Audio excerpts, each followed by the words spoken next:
नमस्कार दोस्तों। सभी परीक्षाओं में बायोलॉजी से पूछे जाने वाले इन महत्वपूर्ण क्वेश्चन की श्रृंखला में मैं आपका सभी का स्वागत करता हूं।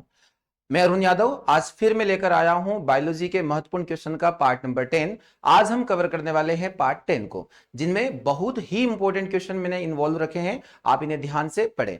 तो चलिए शुरू करते हैं आज का पहला क्वेश्चन इस सेशन। पहला क्वेश्चन है हमारे सामने, निम्नलिखित में से कौन सा पादप जीवित जीवाश्म माना जाता है। जीवित जीवाश्म यहां पर बोला गया है। लिविंग फोसिल किसे कहेंगे, लिविंग फोसिल कौन होता है। बहुत अच्छा क्वेश्चन है। देखिए पादप वर्गीकरण में हम लोगों ने दो प्रकार के पादपों को अच्छे से पढ़ा है। पहला पादप हो जाता है जिन्हें हम लोग अपुष्पी पादप के नाम से जानते हैं, यानी नॉन फ्लावरिंग प्लांट, या फिर इन्हें हम लोग क्रिप्टोगैम्स भी कहते हैं। और सेकंड नंबर पर हो जाता है जिसे हम लोग कहते हैं फेनोरोगेम्स प्लांट या फिर पुष्पी पादप। पुष्पी पादप, फेनोरोगेम्स प्लांट या पुष्पी पादप। ये पुष्पी पादप दो प्रकार के होते हैं प्रिय विद्यार्थियों, और ये दो प्रकार कौन होंगे। पहला प्रकार यहां पर हो जाता है जिम्नोस्पर्म प्लांट। कौन हो जाएगा, जिम्नोस्पर्म प्लांट, यानी जिन्हें अनावृत बीजी पौधों के नाम से भी हम लोग जानते हैं। अनावृत बीजी पौधे भी इन्हें हम लोग कहेंगे। और सेकंड नंबर पर हो जाता है आवृत बीजी पौधे। आवृत बीजी पौधे या इन्हें हम लोग एंजियोस्पर्म के नाम से भी जान सकते हैं। एंजियोस्पर्म के नाम से भी जान सकते हैं। यहां एक महत्वपूर्ण क्वेश्चन बनते हैं। देखिए दोनों टॉपिक बड़े ही महत्वपूर्ण है, एग्जाम्स में आ सकते हैं। जिम्नोस्पर्म प्लांट जो होते हैं ये अनावृत बीजी पौधे माने जाते हैं, यानी पहले टाइप के फेनोरोगेम्स प्लांट। इनमें अलग अलग टाइप के प्लांट्स आते हैं। जैसे एक मोस्ट इंपोर्टेंट एग्जाम्पल की हम लोग बात करें, यहां पहला इसका एग्जाम्पल हम लोग लेंगे साइकस पौधा। साइकस पौधा, यह साइकस पौधा जिम्नोस्पर्म का एक पादप माना जाता है। इसके बारे में कुछ की पॉइंट जो एग्जाम्स में पूछे जा सकते हैं मैं आपको बताने वाला हूं। प्रिय विद्यार्थियों, आप लोगों ने पढ़ा होगा, इसे ही हम लोग जीवित जीवाश्म के नाम से जानते हैं।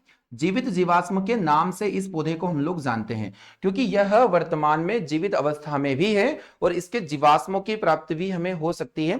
तो यह जीवाश्म और जीवित दोनों अवस्था में पाया जाता है, इसलिए इसे लिविंग फॉसिल के नाम से जानते हैं। यहां आपको एक अन्य पादप का नाम भी याद रखना पड़ेगा, जिसे हम लोग जिंकगो के नाम से जानते हैं। जिंकगो, यह जिंकगो चीन का राष्ट्रीय वृक्ष माना जाता है। चीन का राष्ट्रीय वृक्ष जो है वो जिंकगो माना जाएगा, और इसी जिंकगो को हम लोग लिविंग फॉसिल के नाम से जान सकते हैं। बड़ा ही महत्वपूर्ण क्वेश्चन यहां से पूछा जा सकता है। इसके एक्स्ट्रा फैक्ट में अगर मैं इसके की पॉइंट की बात करूं, यहां से एक क्वेश्चन और आ सकता है एग्जाम्स में, और यह क्वेश्चन होगा कि साइकस के तने से स्टार्च निकाला जाता है, और यह स्टार्च आगे चलकर साबूदाने का निर्माण करेगा। इसी साबूदाने से साबूदाना बनाया जाएगा। इसी स्टार्च से साबूदाने का निर्माण किया जाता है। साबूदाना प्राप्त होने के कारण हम लोग साइकस को सागोपाम के नाम से भी जानते हैं।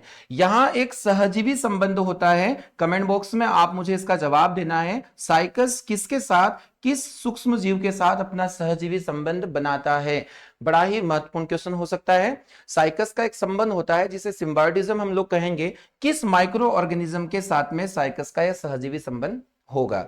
चलिए इसके ऑप्शन हम लोग पढ़ लेते हैं। पहला ऑप्शन यहां पर दे के रखा गया पाइनस। पाइनस को भी हम जिम्नोस्पर्म का ही एक प्लांट मानते हैं। जिम्नोस्पर्म का एक प्लांट मानते हैं। और यहां इसके बीजों को सुखाकर चिलगोजा बनाया जाता है, और इसी चिलगोजा को हम जिम्नोस्पर्म का मेवा के नाम से भी जानते हैं। यहां क्वेश्चन है हमारे पास में साइकस। इस क्वेश्चन का जो जवाब होने वाला है वो होने वाला है साइकस। मेटासिकोया, जिसे जिम्नोस्पर्म का सबसे बड़ा प्लांट हम लोग मानेंगे। जिम्नोस्पर्म का सबसे बड़ा पादप कौन होगा, मेटासिकोया। फर्न जो होते हैं, सभी फर्न प्लांट टेरिडोफाइटा ग्रुप में शामिल किए जाते हैं। फर्न, जिन्हें हम लोग क्लब मॉस के नाम से भी जान सकते हैं। टेरिडोफाइटा प्लांट में क्लब मॉस के श्रेणी को भी इन्वॉल्व किया गया है। पादप जगत सभी परीक्षाओं में महत्वपूर्ण क्वेश्चन पूछे जा सकते हैं, इसीलिए आप इन सभी क्वेश्चन को ध्यान पूर्वक देखें। चलिए इस क्वेश्चन का सही जवाब हो जाएगा ऑप्शन नंबर बी। बढ़ते हैं क्वेश्चन नंबर 2 की ओर। क्वेश्चन नंबर 2 हमारे सामने है, अनाक्सी श्वसन में शर्करा के अपूर्ण ऑक्सीकरण से क्या बनेगा। यानी एनएरोबिक रिस्पायरेशन यहां पर पूछा गया है इनकम्प्लीट ऑक्सीडेशन की कंडीशन में। तो इनकम्प्लीट ऑक्सीडेशन जब भी होता है, यानी कि किसी भोज्य पदार्थ को जब भोजन ऑक्सीजन की अनुपस्थिति में जलाया जाता है, तो उसे हम लोग कहते हैं अनाक्सी श्वसन की प्रक्रिया। प्रिय विद्यार्थियों, अनाक्सिक श्वसन रिस्पायरेशन से यहाँ अच्छे लेवल के क्वेश्चन एग्जाम्स कवर करता है। सबसे पहला पार्ट यहाँ पर आता है कि अनाक्सिक श्वसन हमारी कोशिका के किस भाग में होती है। तो यह प्रक्रिया हमारे अंदर कोशिका द्रव के अंदर होती है।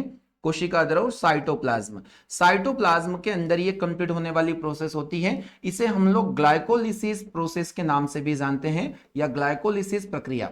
ग्लाइकोलिसिस प्रक्रिया में क्या होगा कि यहां ग्लूकोज के एक अणु से पायरुविक अम्ल के 2 अणुओं का निर्माण होता है। यह क्वेश्चन कई बार एग्जाम्स ने कवर किया है, पूछा जा सकता है, महत्वपूर्ण क्वेश्चन है। ग्लूकोज का एक अणु पायरुविक अम्ल के 2 अणुओं में रूपांतरित होता है। आगे हम लोग बात करेंगे कि अनाक्सिक श्वसन में जब एनाएरोबिक रिस्पिरेशन यहां पर होगा तो इस कंडीशन में होता क्या है कि जो हमारे पास ग्लूकोज अमाउंट होता है C6H12O6, यह ग्लूकोज कोशिकाओं में बिना ऑक्सीजन के यहां पर जलेगा और ये बिना ऑक्सीजन के जब यह क्रिया होती है तो यहां निर्माण होता है 2 प्रोडक्ट का, जिसमें C2H5OH यानी एथिल अल्कोहल, जिसे हम लोग एथेनॉल के नाम से भी जानते हैं। C2H5OH एथिल अल्कोहल, और साथ ही साथ यहां पर निर्माण हो जाता है किसका, कार्बन डाइऑक्साइड का, यानी कि CO2 गैस यहां पर बन जाती है बाई प्रोडक्ट के रूप में। ग्लाइकोलिसिस प्रोसेस में हमें यह देखना पड़ेगा, क्योंकि महत्वपूर्ण क्वेश्चन जब अच्छे लेवल पर ये क्वेश्चन पूछे जाते हैं तो इस अकॉर्डिंग आप लोगों को ध्यान से समझना है कि जब इनकम्प्लीट ऑक्सीडेशन ग्लूकोज का होता है तो यहां पर प्रोडक्ट के फॉर्म में आपको एथेनॉल यानी एथिल अल्कोहल और साथ ही बाई प्रोडक्ट के रूप में यहां पर कार्बन डाइऑक्साइड मिलता है। यानी इसका अंतिम उत्पाद इस प्रक्रिया का क्या होने वाला है, तो इसका अंतिम उत्पाद होने वाला है एथेनॉल और साथ ही साथ कार्बन डाइऑक्साइड यहां पर बनेगा और ऊर्जा विमुक्त होती है। तो डियर स्टूडेंट, मैं बताना चाहूंगा यहां पर 2 ATP अणुओं का लाभ होता है, 2 ATP अणुओं का निर्माण यहां पर संभव है। तो इस महत्वपूर्ण क्वेश्चन का जो आंसर होने वाला है हम लोग पढ़ लेते हैं। केवल कार्बन डाइऑक्साइड यहां पर हमारे बीच में रॉन्ग आंसर हो जाएगा, ओनली ग्लूकोज भी नहीं बनेगा। यहां पर वाटर एंड कार्बन डाइऑक्साइड देके रखा है, ये बिल्कुल गलत आंसर है हमारे लिए, और सही जवाब इसका होने वाला है अल्कोहल और कार्बन डाइऑक्साइड। देखिए, मैं बताना चाहूंगा कि अगर ये respiration in the presence of oxygen हो रहा है तो वहां फाइनल प्रोडक्ट के फॉर्म में हमें कार्बन डाइऑक्साइड और पानी की मात्रा बनते हुए देखने को मिल सकती है। यह क्वेश्चन बहुत ज्यादा एग्जाम्स में पूछा जा सकता है। तो यहां एक की पॉइंट मैं आपको बताना चाहूंगा कि अनाक्सिक श्वसन कहां होता है, कोशिका द्रव में होगा। इस प्रक्रिया को हम लोग ग्लाइकोलिसिस के नाम से भी जानते हैं। यहां ग्लूकोज के एक अणु से पायरुविक अम्ल के 2 अणुओं का निर्माण होता है। यहां कितने एटीपी अणुओं का लाभ होगा, 2 एटीपी अणुओं का लाभ होगा। इनके अंतिम उत्पाद में हम लोग एथिल अल्कोहल और कार्बन डाइऑक्साइड को शामिल करते हैं। तो काफी महत्वपूर्ण जानकारी जो मेरे द्वारा आप लोगों को दी गई है। चलिए बढ़ते हैं आज के इस श्रृंखला के क्वेश्चन नंबर 3 की ओर। क्वेश्चन नंबर 3 है हमारे बीच में, संसार की अधिकतम खाद्यान्न फसलें किस कुल से संबंधित है। देखिए, पौधों में अलग अलग प्रकार के कुल पाए जाते हैं। हम सभी पौधों को अलग अलग प्रकार के कुल में शामिल करते हैं। जैसे अगर हम लोग पूछें कि एक बीजपत्री और द्विबीजपत्री यानी मोनोकॉट और डाइकॉट, इनके अलग अलग कुल माने जाते हैं। जिसमें महत्वपूर्ण अगर हम लोग देखें, जो खाए जाने वाली फसलें होती है, खाद्यान्न फसलें होती है, ये सभी फसलें ग्रेमिनेसी कुल से संबंधित होती है। ग्रेमिनेसी यानी जिन्हें हम लोग ग्रेमिनी के नाम से भी जानते हैं। हमारे बीच में या हमारे घर में पाए जाने वाले महत्वपूर्ण अनाज यानी जिन्हें हम लोग फूड क्रॉप्स के नाम से जानते हैं, जिसमें गेहूं, मक्का, ज्वार, बाजरा, जौ, जई, सभी घासें यहां पर शामिल हैं, बांस यहां पर शामिल है, गन्ना यहां पर शामिल है। ये सभी महत्वपूर्ण जो फसलें आपको दिखाई दे रही है, ये सभी ग्रेमिनेसी कुल से सम्मिलित होती है, यानी इनका संबंध ग्रेमिनेसी कुल से है। तो बड़ा ही इजी क्वेश्चन है और महत्वपूर्ण भी है साथ में कि ग्रेमिनेसी कुल के अंदर कितनी फसलों को, कौन सी फसलों को हम लोग शामिल करते हैं। तो इसका महत्वपूर्ण जवाब हो जाएगा गेहूं, मक्का, ज्वार, बाजरा, जौ, जई, घास, सभी घासें, और सभी घासों के बाद में बांस और गन्ना। तो यहां पर इन्हें हम लोगों ने शामिल किया है। तो डियर स्टूडेंट्स, का सही जवाब हो जाने वाला है कि खाद्यान्न फसलें सभी ग्रेमिनी कुल के अंतर्गत आती हैं।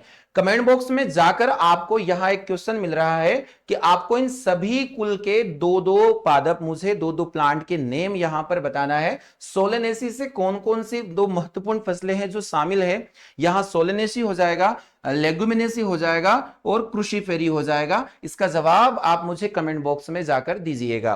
तो इसका सही आंसर हो जाने वाला है हमारे सामने ग्रेमिनेसी। एग्जाम्स में क्वेश्चन और भी आता है जिसका जवाब आप मुझे दीजिएगा कि लहसुन व प्याज किस कुल में शामिल किए गए हैं। लहसुन और प्याज के कुल का नाम, इनकी फैमिली का नाम आप मुझे बताएं। चलिए बढ़ते हैं आज के अगले क्वेश्चन पर। क्वेश्चन 4 है हमारे बीच में, क्लोरोफिल के निर्माण के लिए पौधों को दो धात्विक तत्वों की आवश्यकता होती है और ये दो धात्विक तत्व कौन है। देखिए यूनिक क्वेश्चन मैंने कहा है कि मैं इस श्रृंखला में ऐसे क्वेश्चन को लेकर आया हूं जो आपके एग्जाम्स को निकालने में बहुत ज्यादा बिल्कुल बेनिफिशियल माने जाएंगे आपके लिए। अगर ये क्वेश्चंस के कॉन्सेप्ट आप समझ लेते हैं तो आपकी एग्जाम निकलना तय है। आपसे विशेष निवेदन रहेगा कि इन क्वेश्चंस को अपने नोट्स में आप लोग इन्वॉल्व करते चलें और समय समय पर रिवीजन भी करते चलें। तो यहां क्वेश्चन है हमारे बीच में, क्लोरोफिल के निर्माण में हम लोग दो धात्विक तत्वों को बात कर रहे हैं। देखिए क्लोरोफिल जो होता है एक हरे रंग का पिगमेंट माना जाता है, जिसमें पत्तियों का अगर हरा रंग पूछा जाए, पत्तियों का हरा रंग क्लोरोफिल के कारण होता है। अब यहां पर अगर हम लोग किसी मेटेलिक एलिमेंट की बात करें, दो धातुओं की बात करें, तो प्रमुख रूप से इसमें मैग्नीशियम पाया जाता है। सभी ने एक धातु पढ़ के रखा है कि क्लोरोफिल में कौन सी धातु पाई जाती है, इसका सही आंसर होता है मैग्नीशियम। बट यहां पर जो क्वेश्चन आप लोगों को देखने को मिल रहा है, यहां पर आयरन प्लस मैग्नीशियम देके रखा है, आयरन प्लस कैल्शियम देके रखा है, मैग्नीशियम और कैल्शियम देके रखा है और कॉपर और कैल्शियम देके रखा है। देखिए जब भी ऐसे क्वेश्चन एग्जाम्स में आपको देखने को मिलते हैं, आप लोगों को पता होता है कि मैग्नीशियम इसमें मुख्य तत्व के रूप में मिलता है। केंद्रीय धातु मैग्नीशियम मानी जाती है क्लोरोफिल की। तो हम लोग यहां से सबसे पहले ऑप्शन को हटाना सीख लेते हैं कि जहां हमारे बीच में मैग्नीशियम एक यहां मिल रहा है और मैग्नीशियम ऑप्शन नंबर सी पर है, पर जिन दो ऑप्शन में मैग्नीशियम नहीं है उन्हें हम लोग हटा सकते हैं। कैल्शियम का अमाउंट यहां पर नहीं पाया जाता है। दो ऑप्शन हम लोगों ने हटा लिए, हमारा जो क्वेश्चन है वो 50-50 के कंडीशंस में आ चुका है। यहां से आपका आंसर सही होने की कंडीशन ज्यादा बन जाती है। तो हम लोग, हमारे सामने दो ऑप्शन है, आयरन प्लस मैग्नीशियम और कॉपर और कैल्शियम, यानी कि सॉरी मैग्नीशियम और कैल्शियम। तो इसका ये सही जवाब होने वाला है कि अगर हम लोग केंद्रीय धातु की बात करें तो मैग्नीशियम और साथ ही साथ यहां पर आयरन भी आपको देखने को मिल सकता है। तो दो महत्वपूर्ण धात्विक तत्वों की मैंने आपसे बात की है कि ऐसे कौन से दो धात्विक तत्व हैं जो क्लोरोफिल के अंदर देखने को मिलते हैं। इसका सही जवाब होने वाला है मैग्नीशियम और आयरन। चलिए तो बढ़ते हैं, इसका सही जवाब हो जाएगा मैग्नीशियम और आयरन की तरफ। ऑप्शन नंबर ए इसका करेक्ट आंसर हो जाएगा। क्वेश्चन नंबर 5 हम लोग देखने वाले हैं। क्वेश्चन नंबर 5 को देखिएगा ध्यान से। कोशिका सिद्धांत के प्रतिपादक कौन है? कोशिका सिद्धांत किसने दिया? कोशिका सिद्धांत किसने दिया? देखिए सेल से रिलेटेड सेल बायोलॉजी हम लोग जिसे बहुत डिटेल पढ़ रहे हैं, हर सेशन में इसके महत्वपूर्ण क्वेश्चन हमारे बीच में है। अगर हम लोग सेल की डिस्कवरी की बात करें, आप सभी को यह जानकारी होगी प्रिय विद्यार्थियों कि रॉबर्ट हुक के द्वारा 1665 में इस कोशिका की खोज की गई थी, कोशिका की खोज की गई थी। फिर हम लोग बात करेंगे ल्यूवेनहॉक की। ल्यूवेनहॉक ने एक जीवित कोशिका को खोजा था, एक जीवित कोशिका की खोज की थी ल्यूवेनहॉक के द्वारा। यह कोशिका जो खोजी गई थी, यह कोशिका एक मृत कोशिका मानी जाती है। It was death cell. Okay, यह एक मृत कोशिका थी और यह एक लिविंग सेल। तो लिविंग सेल में ल्यूवेनहॉक के नाम को हम लोग ऐड करेंगे।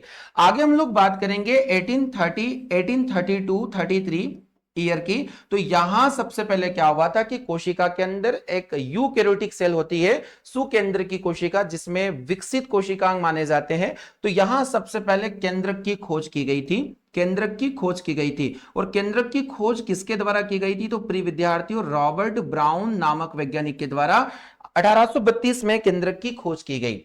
अगर हम लोग बात करेंगे 1835 की, 1835 में जुआर्डिन नाम के एक साइंटिस्ट हुए, जिन्होंने प्रोटोप्लाज्म को खोजा था, यानी कि जीव द्रव्य, कोशिका द्रव्य, और जो केंद्र के भीतर पाया जाने वाला द्रव्य होता है उसे हम लोग प्रोटोप्लाज्म के नाम से जानते हैं, यानी कि जीव द्रव्य। आगे हम लोग डिस्कस करेंगे 1838-39 का डिस्कशन मैं आपसे करना चाहता हूं। महत्वपूर्ण क्वेश्चन यहां से बनते हैं एग्जाम्स में। 1838-39 में क्या हुआ था, कोशिका के संदर्भ में पहला कोशिका सिद्धांत प्रस्तुत किया गया। पहला कोशिका सिद्धांत प्रस्तुत किया गया और ये फर्स्ट सेल थ्योरी किसके द्वारा दिया गया था, स्लीडन और स्वान के द्वारा। स्लीडन व स्वान दो ऐसे वैज्ञानिक हैं जिनके द्वारा कोशिका सिद्धांत दिया गया।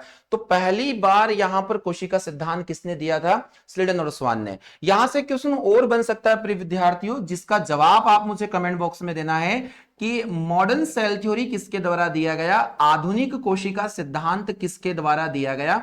आधुनिक कोशिका सिद्धांत को देने वाले वैज्ञानिक का नाम आप मुझे कमेंट बॉक्स में जाकर जरूर बताएं। तो यहां सही जवाब होने वाला है यहां पर स्लीडन और स्वान, यानी कोशिका सिद्धांत किसने दिया था, 1838-39 में स्लीडन और स्वान के द्वारा यह सिद्धांत प्रस्तुत किया गया। चलिए तो बढ़ते, इस सिद्धांत की एक ड्रॉबैक्स मैं आपको बताना चाहूंगा, एक कमी बताना चाहूंगा कि यहां एक महत्वपूर्ण कमी रह गई थी कि नई कोशिकाओं का जो निर्माण है वो कैसे होता है। तो इस तथ्य को लेकर यह सिद्धांत फेल माना गया, क्योंकि इस सिद्धांत में इस बात का जवाब नहीं मिल पाया था कि न्यू सेल फॉर्मेशन कैसे होता है। तो आगे चलकर आधुनिक कोशिका सिद्धांत दिया गया, जिसमें इस बात को महत्वपूर्ण फैक्ट के साथ समझाया गया था। तो इस क्वेश्चन का सही जवाब हो जाएगा ऑप्शन नंबर सी। चलिए बढ़ते हैं अगले क्वेश्चन की ओर। अगला क्वेश्चन है हमारे सामने कि श्वसन में कार्बोहाइड्रेट निम्नलिखित में से विखंडित हो जाता है। कार्बोहाइड्रेट किस में टूटेगा, यह क्वेश्चन आप लोगों को पूछा गया। जब ऑक्सीश्वसन की यह प्रक्रिया होती है, एरोबिक रिस्पायरेशन, तो यह प्रक्रिया हमारे कोशिका के माइटोकॉन्ड्रिया में संपन्न होती है। माइटोकॉन्ड्रिया के अंदर संपन्न होती है। माइटोकॉन्ड्रिया में होने वाली इस प्रक्रिया को हम लोग क्रेब्स साइकिल के नाम से, क्रेब्स चक्र के नाम से भी जानते हैं। क्रेब्स चक्र में इसमें होता क्या है, तो प्रिय विद्यार्थियों O2 की प्रेजेंस में, यानी ऑक्सीजन यहां पर उपस्थित माना जाता है। तो यहां जो ग्लूकोज होगा C6H12O6 ग्लूकोज होगा, यह ऑक्सीजन की प्रेजेंस में, ऑक्सीजन की प्रेजेंस में मिलकर कार्बन डाइऑक्साइड प्लस पानी में रूपांतरित हो जाता है। यानी यहां प्रोडक्ट के फॉर्म में अगर हम लोग ऑक्सीश्वसन की बात करें तो ऑक्सीश्वसन में कार्बन डाइऑक्साइड और पानी का निर्माण होता है। वही अनाक्सीश्वसन में एथिल अल्कोहल यानी कि एथेनॉल और कार्बन डाइऑक्साइड का निर्माण होता है। तो बड़े ही महत्वपूर्ण क्वेश्चन यहां से पूछे जा सकते हैं। सही जवाब इसका होने वाला है कार्बन डाइऑक्साइड और पानी। ये रिएक्शन आप लोग अपने नोट्स में लिख लें, कार्बन डाइऑक्साइड और पानी, यानी ऑप्शन नंबर बी हमारे लिए सही जवाब होने वाला है इस क्वेश्चन का। चलिए बढ़ते हैं क्वेश्चन नंबर 7 की ओर। क्वेश्चन नंबर 7 है प्रिय विद्यार्थियों, श्वसन क्या है। देखिए एक बात आपको समझ में आ रही होगी, जिन विद्यार्थियों को क्वेश्चन थोड़े नए लग रहे हैं, मैं आपको बताना चाहूंगा बहुत ही यूनिक कंटेंट है डियर स्टूडेंट्स, और ऐसे कंटेंट बहुत कम देखने को मिलते हैं, क्योंकि ये वे कंटेंट, ये वे क्वेश्चन है जो एग्जाम्स में सीधा कॉपी होंगे यहां से, इसलिए इन्हें आप सीरियस होकर पढ़ लें। यहां पूछा गया है श्वसन क्या है या रिस्पायरेशन इज, श्वसन में, श्वसन के बारे में हम लोग पूछना चाहेंगे। तो यहां एक पहला ऑप्शन देके रखा है कैटाबोलिक प्रोसेस, यह एक कैटाबोलिक प्रोसेस है यानी कि अपचय प्रक्रिया। सेकंड यहां पर देके रखा है एनाबोलिक प्रोसेस, यानी कि उपचय प्रक्रिया या एनाबोलिक प्रक्रिया, इसको हम बोलेंगे उपयुक्त दोनों या इनमें से कोई नहीं। देखिए कैटाबोलिक और एनाबोलिक रिएक्शन में जब हम लोग कैटाबोलिक रिएक्शन को समझते हैं, यानी कि अपचय प्रक्रिया को अगर हम समझें, तो अपचय प्रक्रिया में विद्यार्थियों होता क्या है कि उपापचय प्रक्रियाओं के दौरान जितने भी कार्बनिक यौगिक होते हैं या बनते हैं, यानी उपापचय प्रक्रिया के दौरान जितने भी जटिल कार्बनिक पदार्थों का निर्माण होता है, जटिल कार्बनिक या जटिल भोज्य पदार्थों का निर्माण होता है, ये पदार्थ आगे चलकर सरल पदार्थों में या सिंपल फूड मटेरियल में बदल जाते हैं, सरल पदार्थों में रूपांतरित हो जाते हैं। यह प्रक्रिया जिसके अंदर होगी उस प्रक्रिया को हम लोग अपचयी प्रक्रिया यानी कि कैटाबोलिक रिएक्शन के नाम से जानेंगे। एक बार फिर मैं रिकॉल करवाना चाहूंगा आपको कि मेटाबॉलिक रिएक्शन के थ्रू जितने भी फूड मटेरियल हमारे अंदर बने हैं, उन फूड मटेरियल को सिंपल फॉर्म में ले जाने का जो काम है वो कैटाबॉलिक रिएक्शन के दौरान किया जाता है।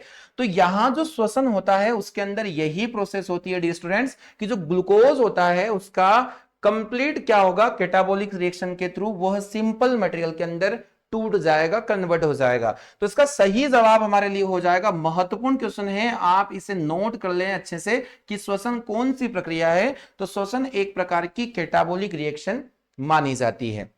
आगे हम लोग बात करेंगे तो क्वेश्चन नंबर 8 हम लोग डिस्कस करने वाले हैं। यहां पर क्वेश्चन नंबर 8 है हमारे सामने कि यहां पर आप लोगों को दो प्रकार के सूचियां दी गई है, लिस्ट दी गई है। देखिए आजकल रेलवे स्पेशल में बात करने वाला हूं आप लोगों से कि रेलवे और एसएससी आजकल ऐसे क्वेश्चन बनाने लग गया है और यह क्वेश्चन इसी प्लेटफॉर्म पर आप लोगों को देखने को मिल रहे हैं। देखिए क्वेश्चन है कि यहां पर सूची 1 को सूची 2 में रहने वाले सभी साइंटिस्ट से मैच करना है कि कौन सही है और कौन रॉन्ग है। जैसे पहला ऑप्शन हमारे बीच में देके रखा, डीएनए स्ट्रक्चर, डीएनए का संरचना किसके द्वारा समझाया गया था। तो इसका आंसर हम लोग देखेंगे जैकब और मोनोट नहीं होगा, है ना, बारबरा मैक्लिनर्ट नहीं होगा, वाटसन और क्रिक। देखिए 1952 में डबल हेलिक्स मॉडल हम लोगों ने पढ़ा है कि यहां पर पहला ऑप्शन इसका सही होने वाला है कि यह हमारे ऑप्शन नंबर 1 से मैच करता है। आगे हम लोग डिस्कस करने वाले हैं A B O blood group को। तो डियर स्टूडेंट 1902 में ब्लड ग्रुप को सबसे पहले खोजा गया था कार्ल लैंडस्टीनर के द्वारा, कार्ल लैंडस्टीनर के द्वारा। तो कार्ल लैंडस्टीनर यहां पर ऑप्शन नंबर हमारा 4 हो जाएगा, यानी यह हो जाएगा 2। देखिए अगर हमें इसके अन्य क्वेश्चंस नहीं भी आते हैं ना तो हम ये दो ऑप्शन लगाकर भी हमारे क्वेश्चंस को सही कर सकते हैं, पर बहुत अच्छे कॉन्सेप्ट के साथ ये क्वेश्चन पूछे जाने लगे हैं इस एग्जाम्स में। तो यहां पर हम देखेंगे फर्स्ट का थर्ड हो जाएगा, फर्स्ट का थर्ड हमारे पास दोनों ऑप्शन में है, यानी यहां पर हो जाएगा और एक यहां हो जाएगा, बी और सी।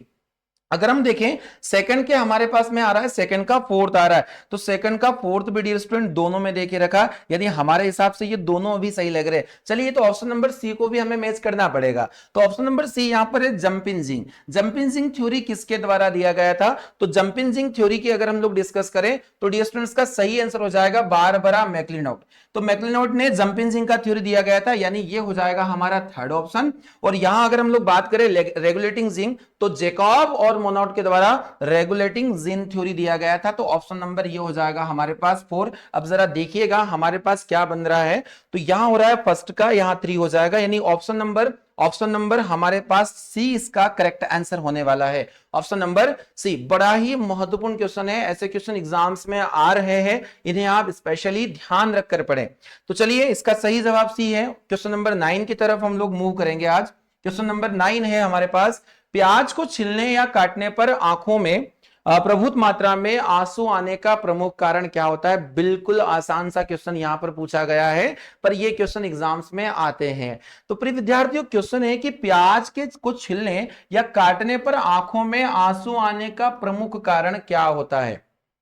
तो मैं आपको बताना चाहूंगा कि प्याज में सल्फर डाइऑक्साइड की मात्रा काफी ज्यादा होती है, सल्फर डाइऑक्साइड की मात्रा ज्यादा होती है। चलिए इसके ऑप्शन को हम लोग पढ़ लेते हैं कि प्याज की कोशिकाओं में विद्यमान गंधक, तो प्रिय विद्यार्थियों इसी गंधक को हम लोग सल्फर के नाम से भी जानते हैं, सिंबल इसका होता है एस। गंधक को ही सल्फर कहा जाता है, सिंबल इसका एस माना जाएगा।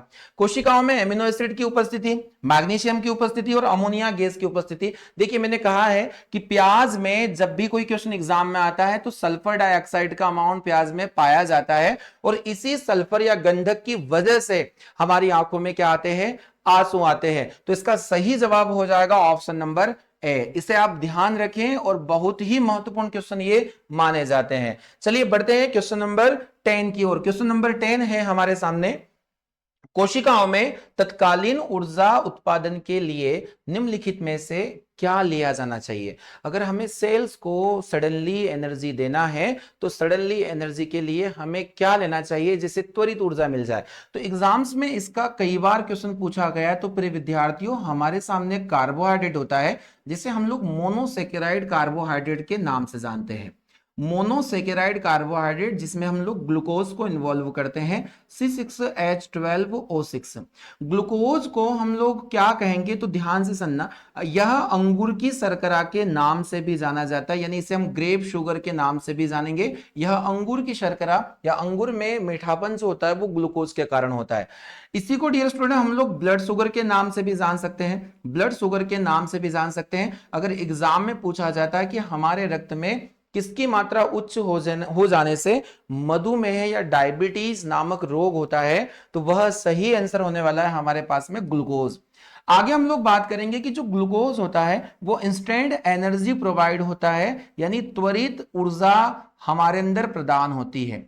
आपसे एग्जाम में यह भी पूछा जा सकता है कि 1 ग्राम ग्लूकोज से कितना एनर्जी मिलता है, तो 4.2 किलो कैलोरी एनर्जी यहां पर आप लोगों को प्राप्त होता है।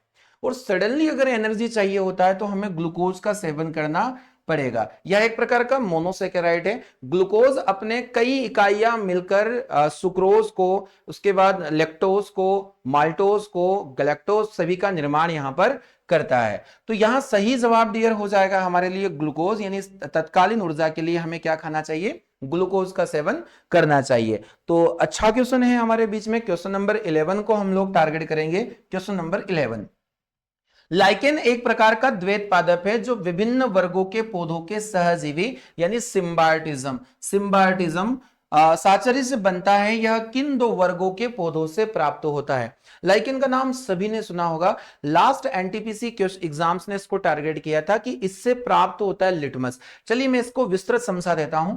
लाइकेन जो होते हैं वो थैलोफाइटा ग्रुप से बिलोंग करते हैं। हमारे पादप में थैलोफाइटा ग्रुप, और यह थैलोफाइटा लाइकेन का जो अध्ययन होता है वह लाइकेनोलॉजी के नाम से जाना जाएगा। लाइकेनोलॉजी के नाम से जानते हैं। इसी लाइकेन से हम लोग ये देखते हैं कि लाइकेन एक प्रकार का सहजीवी संबंध होता है, सिम्बायोटिज्म होगा, और इस सिम्बायोटिज्म में 2 प्लांट एक साथ रहकर अपना जीवन यापन करते हैं।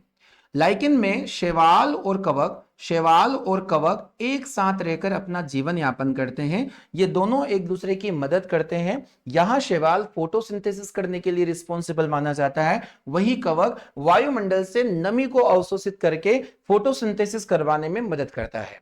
यह संबंध एक दूसरे के लिए लाभदायक होता है। यहां एक दूसरे को कोई हानि नहीं पहुंचाता, बल्कि यह सहयोग करते हैं।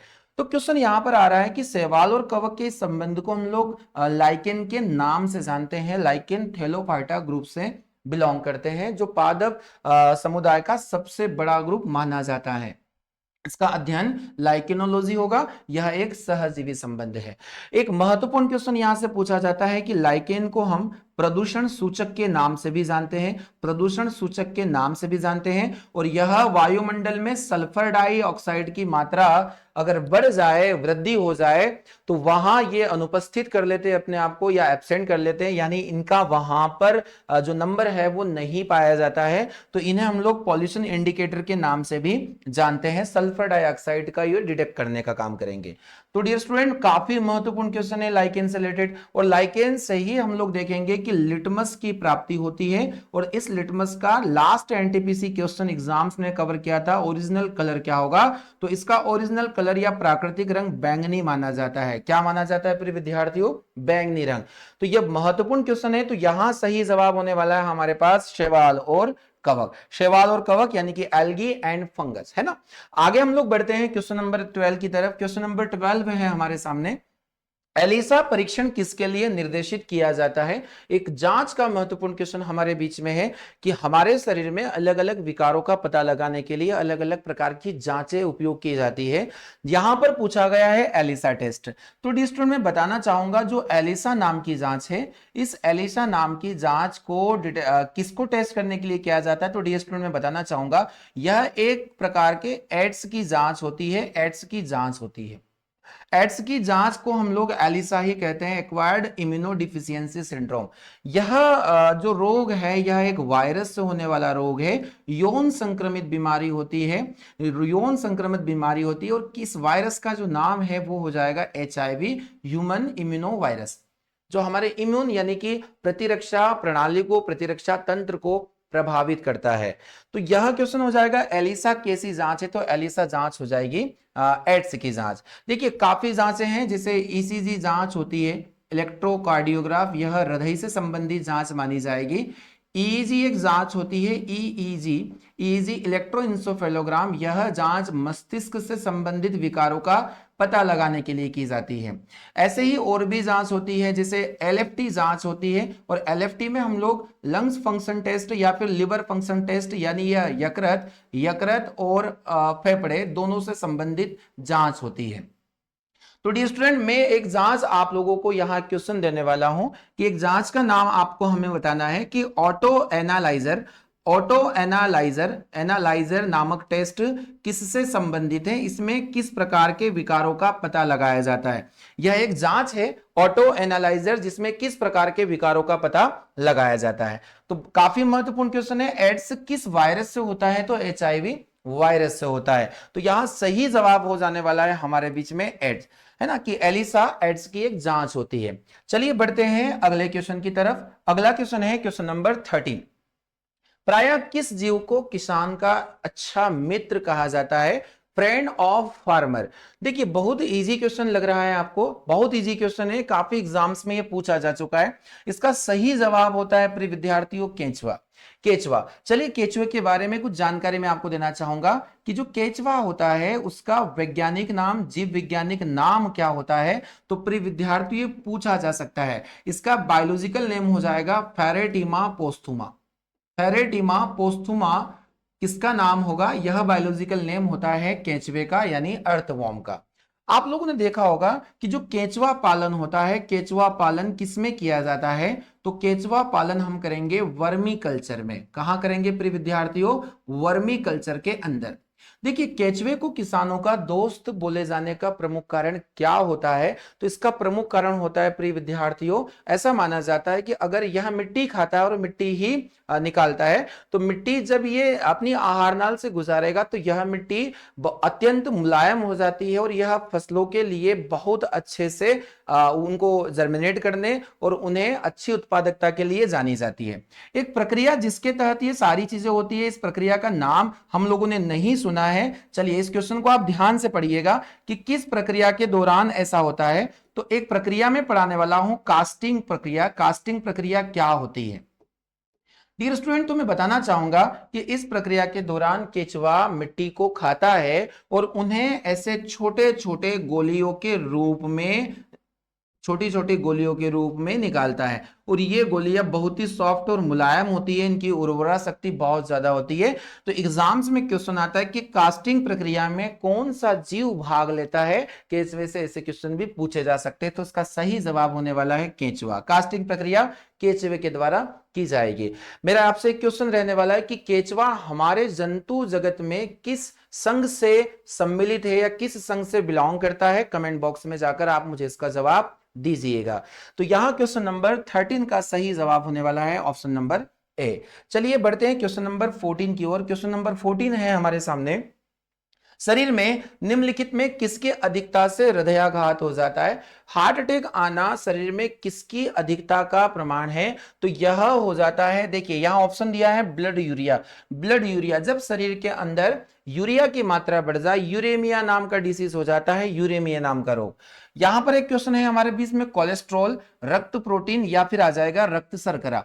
देखिए रक्त शर्करा से हम लोगों ने पढ़े हैं कि रक्त शर्करा से जब शर्करा या ग्लूकोज की मात्रा बढ़ जाती है, ब्लड शुगर हम बोलते हैं ग्लूकोज को, ब्लड शुगर का अमाउंट जब बढ़ जाता है तो मधुमेह या डायबिटीज हो जाता है। तो यहां इसका आंसर हमारे लिए रॉन्ग होने वाला है। ब्लड प्रोटीन के बढ़ने से भी किसी प्रकार में हार्ट अटैक नहीं आता। चलिए मैं कोलेस्ट्रॉल आपको समझा देता हूं।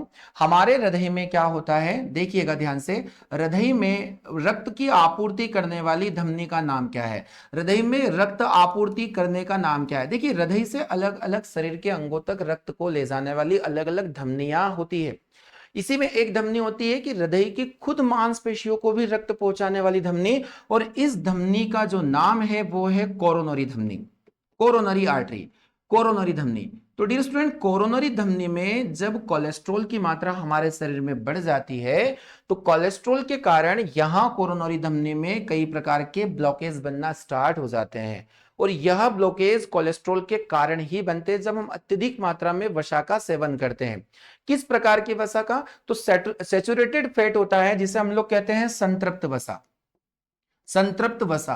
प्रिय विद्यार्थियों, ऐसी वसा जिन्हें हम लोग एनिमल से गेन करते हैं या एनिमल प्रोडक्ट से गेन करते हैं, इन वसाओं को हम लोग संतृप्त वसा के नाम से जानते हैं, जो हमारे शरीर के लिए थोड़ी हानिकारक होती है।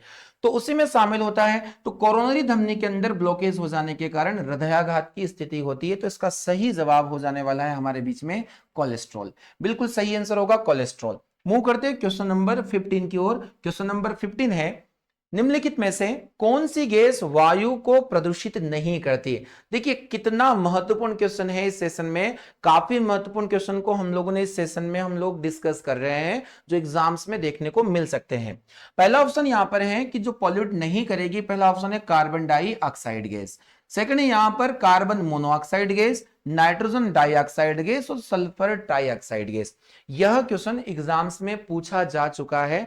तो डियर स्टूडेंट्स, मैं बताना चाहूंगा कि यहां पर एक ऑप्शन देके रखा है nitrogen dioxide gas, nitrogen dioxide gas यानी NO2, और इस गैस से हमारे वायुमंडल में किसी प्रकार का प्रदूषण नहीं होता है।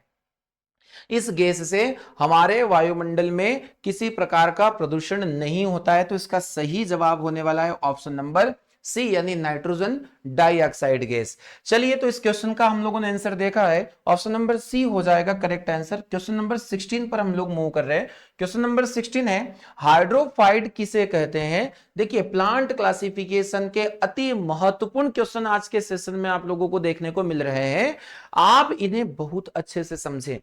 क्वेश्चन है यहां पर हाइड्रोफाइट किसको कहा जाता है? तो ऑप्शन यहां पर मिलेगा बिना जल का पौधा, बिना मिट्टी का पौधा, बिना कार्बन डाइऑक्साइड का पौधा, और एक है हमारे पास नॉन ऑफ दिस। देखिए डियर स्टूडेंट, अलग अलग प्रकार के पौधे जहां वो जिस स्थान पर पाए जाते हैं उन स्थानों के आधार पर हम इन्हें बांटते हैं। अगर हम ये बोलें कि हवा में पौधों को उगाने की तकनीक को क्या कहा जाता है, हवा में पौधों को उगाने की जो तकनीक होती है, पौधों को उगाने की तकनीक को क्या कहा जाता है? तो डियर स्टूडेंट, इसका नाम हो जाता है एरोपोनिक्स। एरोपोनिक्स, एरोपोनिक्स तकनीक के द्वारा, कि इस एरोपोनिक्स तकनीक के द्वारा पौधों को हवा में उगाया जा सकता है जहां मिट्टी और जल की आवश्यकता नहीं होती है। वैसे ही अगर हाइड्रोफाइट्स की बात करें तो हाइड्रोफाइट्स वे पादप माने जाते हैं जो बिना मिट्टी के उगाए जाते हैं और इन्हें केवल और केवल जल की आवश्यकता होती है। तो प्रिय विद्यार्थियों, यह वे पौधे माने जाते हैं जो केवल और केवल जल की आवश्यकता के दौरान ही उग जाते हैं, बिना मिट्टी के उग जाते हैं। तो ऑप्शन इसका ऑप्शन नंबर बी देखिएगा, बिना मिट्टी का पौधा ऑप्शन बिल्कुल सही होने वाला है इस क्वेश्चन के लिए, कि जो प्लांट विदाउट सोइल ग्रो कर जाते हैं उन्हें हम लोग हाइड्रोफाइट्स के नाम से जानते हैं। मेरा एक क्वेश्चन यहां से रहेगा कि जिन पौधों को मरुस्थल भाग में उगाया जाता है या मरुस्थल में जो उग जाते हैं उन पौधों का नाम कमेंट बॉक्स में जाकर जरूर देना है। आप जरूर जवाब दीजिएगा क्योंकि महत्वपूर्ण क्वेश्चन हम आपसे साझा कर रहे हैं। आज के सेशन का क्वेश्चन नंबर 17 हम लोग डिस्कस करेंगे। क्वेश्चन है हमारे सामने, अदरक या जिंजर क्या होता है, किसका रूपांतरण माना जाता है? मॉडिफिकेशन से प्लांट मॉर्फोलॉजी का यह क्वेश्चन है जहां पूछा गया कि अदरक क्या है।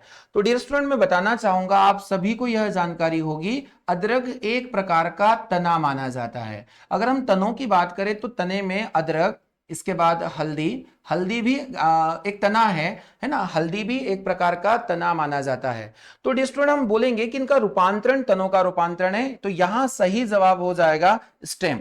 अब मैं आपसे क्वेश्चन ये पूछना चाह रहा हूं कि जो अदरक है वो किस प्रकार का तना है, इस तना या इस रूपांतरण का, मॉडिफिकेशन का नाम क्या होने वाला है? तो इसका नाम होने वाला है प्रिय विद्यार्थियों प्रकंद। क्या होने वाला है? प्रकंद, या जिसे हम लोग राइजोम के नाम से भी जानते हैं। कई बार यह क्वेश्चन एग्जाम में पूछा गया है कि हल्दी अदरक क्या है? यह एक प्रकार का राइजोम मॉडिफिकेशन है, यानी कि प्रकंद का रूपांतरण है। तो महत्वपूर्ण क्वेश्चन था हमारे बीच में, ऑप्शन नंबर डी इसका करेक्ट आंसर होने वाला है। चलिए क्वेश्चन नंबर 18 पर हम लोग मूव कर रहे हैं। क्वेश्चन है हमारे बीच में, ह्यूमन स्किन इज, हमारे अंदर पाए जाने वाली जो मानव त्वचा है, यह मानव त्वचा क्या है? तो इसके ऑप्शन यहां पर है, एक कोशिका है, एक अंग है, एक ऊतक है, या फिर उपयुक्त सभी या उपयुक्त कोई नहीं। देखिए स्किन के बारे में हम लोग डिस्कस कर रहे हैं, तो जो त्वचा होती है इसका अध्ययन डर्मेटोलॉजी के नाम से जाना जाता है। डर्मेटोलॉजी स्किन का स्टडी होता है। हमारे शरीर का सबसे बड़ा अंग अगर देखा जाए तो सबसे बड़ा अंग त्वचा को माना जाता है। शरीर का सबसे बड़ा अंग त्वचा को माना जाता है। अंगों का निर्माण होता किससे है? तो विभिन्न प्रकार के ऊतकों से निर्माण होता है, और ये ऊतक कोशिकाओं के समूह से निर्मित होते हैं। तो यहां त्वचा एक प्रकार का अंग माना जाएगा, त्वचा एक प्रकार का अंग माना जाएगा। अब मैं आपसे पूछना चाहूंगा, त्वचा किससे निर्मित होती है? तो प्रिय विद्यार्थियों, त्वचा हमारे अंदर पाए जाने वाले उपकला ऊतक यानी कि इन्हें हम लोग एपिथेलियल ऊतक के नाम से जानते हैं, से निर्मित होती है। और इस ऊतक का नाम है स्तरीय सल्की, स्तरीय सल्की, स्तरीय सल्की उपकला ऊतक, स्तरीय सल्की उपकला ऊतक, यानी इसे स्ट्रेटिफाइड स्क्वामस एपिथेलियल टिश्यू के नाम से भी जानते हैं। महत्वपूर्ण क्वेश्चन है यहां पर, इसे आप नोट करें। इसका सही जवाब हो जाएगा ऑप्शन नंबर बी, यानी यहां मानव त्वचा एक प्रकार का अंग माना जाएगा। बढ़ते हैं अगले क्वेश्चन पर इस सीरीज के। तो इस सीरीज का अगला क्वेश्चन है सुक्रोज में क्या होता है, सुक्रोज क्या है। तो प्रिय विद्यार्थियों में बताना चाहूंगा कि हमारे पास में एक होता है मोनोसेकेराइड शर्करा और एक होती है डाइसेकेराइड शर्करा, मोनोसेकेराइड और डाइसेकेराइड। देखिए डाइसेकेराइड शर्करा दो या दो से अधिक, जब दो मोनोसेकेराइड शर्करा का आपस में संयुक्त किया जाए तो डाइसेकेराइड शर्करा का निर्माण होता है। जब मोनोसेकेराइड शर्करा आपस में मिलती है तो डाइसेकेराइड शर्करा का निर्माण होता है। और इसके महत्वपूर्ण एग्जाम्पल में हम लोग देखेंगे कि यहां आ जाता है सुक्रोज, सुक्रोज के बाद में यहां लैक्टोज, लैक्टोज, देन आ जाएगा माल्टोज, माल्टोज। ये ऐसे एग्जाम्पल यहां पर पूछे जाते हैं। तो मैं हमारा क्वेश्चन है कि सुक्रोज किन दो मोनोसेकेराइड शर्करा से बनी होती है। तो प्रिय विद्यार्थियों मैं आपको बताना चाहूंगा कि जो सुक्रोज होता है वह ग्लूकोज, ग्लूकोज प्लस फ्रक्टोज से मिलकर बनता है, ग्लूकोज प्लस फ्रक्टोज से मिलकर बनता है, जिसका नाम हो जाएगा सुक्रोज। तो ऑप्शन है हमारे बीच में ग्लूकोज प्लस गैलेक्टोज। देखिए यह हमारा रॉन्ग आंसर हो जाएगा, ग्लूकोज एवं फ्रक्टोज। ऑप्शन नंबर बी इसका सही जवाब होगा डियर स्टूडेंट। हमारे बीच में एग्जाम्स में क्वेश्चन पूछा जाता है कि किसे ब्रेन शुगर के नाम से जानते हैं, यानी मस्तिष्क की शर्करा किसे कहते हैं। तो इसका सही जवाब हो जाएगा हमारे बीच में गैलेक्टोज, गैलेक्टोज हो जाएगा। सुक्रोज को हम अलग अलग नाम से जानते हैं। पौधों में संवहन का प्रमुख कारण यही है, पौधों में भोज्य पदार्थों का संवहन सुक्रोज के रूप में होता है। इसे हम लोग केन शुगर के नाम से भी जान सकते हैं, केन शुगर इसे हम लोग कहेंगे। चलिए तो आज का सही जवाब हो जाएगा इस क्वेश्चन का हमारा ऑप्शन नंबर बी, ग्लूकोज यानी फ्रक्टोज। क्वेश्चन नंबर 20 पर हम लोग मूव कर रहे हैं। आज के इस महत्वपूर्ण सेशन का अंतिम क्वेश्चन, क्वेश्चन है हमारे बीच में आइरिस का प्रमुख कार्य क्या होता है, यानी what is the main function of iris. Iris का प्रमुख कार्य हमें बताना है। पहला ऑप्शन इसमें देके रखा गया है आंख में जाने वाले प्रकाश की मात्रा को नियंत्रित करना। दूसरा ऑप्शन यहां पर है हमारे पास आंख में जाने वाले प्रकाश की मात्रा को लौटाना, प्रतिबिंब लेंस को चित्र में भेजना, और इनमें से कोई नहीं। देखिए आंखों के इंटरनल पार्ट में अलग अलग भाग होते हैं जिनके अलग अलग कार्य हम लोग देखते हैं। जिसमें पहला कार्य हमने देखा था कि अगर नेत्र दान करने की स्थिति होती है, नेत्रदान, नेत्रदान में आंखों का कौन सा भाग दान किया जाता है, तो यह भाग होता है कॉर्निया। अगर नेत्र में धूल मिट्टी के कण जाने पर, धूल मिट्टी के कण जाने पर आंखों में सूजन, आंखों में सूजन या फिर आंखें लाल हो जाती है, तो आंखों का कौन सा भाग यहां पर अफेक्टेड होता है। तो डियर स्टूडेंट्स इसका सही जवाब हो जाएगा आई कंजक्टिवा या नेत्र श्लेष्मा, नेत्र श्लेष्मा। अब हम लोग पढ़ने वाले हैं कि आइरिस का प्रमुख काम होता है हमारे आंखों में जाने वाले प्रकाश की मात्रा को नियंत्रित करना। कितना प्रकाश हमारी आंखों में जाता है इस बात को कंट्रोल करने का काम आइरिस के द्वारा ही किया जाता है। तो सही जवाब हो जाएगा इसका ऑप्शन नंबर ए, जहां लिखा है आंखों में जाने वाले प्रकाश की मात्रा को नियंत्रित करना। तो आज के इस 2020 महत्वपूर्ण क्वेश्चन की श्रृंखला का यह अंतिम क्वेश्चन हम लोगों ने देखा। काफी महत्वपूर्ण क्वेश्चन है, गारंटेड ये आप लोगों को आने वाले एग्जाम्स में जरूर सफलता दिलाएंगे। तो आप इन्हें अच्छे से पढ़ लीजिएगा। तो आज के सेशन में इतना ही प्रिय दोस्तों, मिलते हैं हम लोग अगले क्वेश्चन सेशन में। जय हिंद, जय भारत।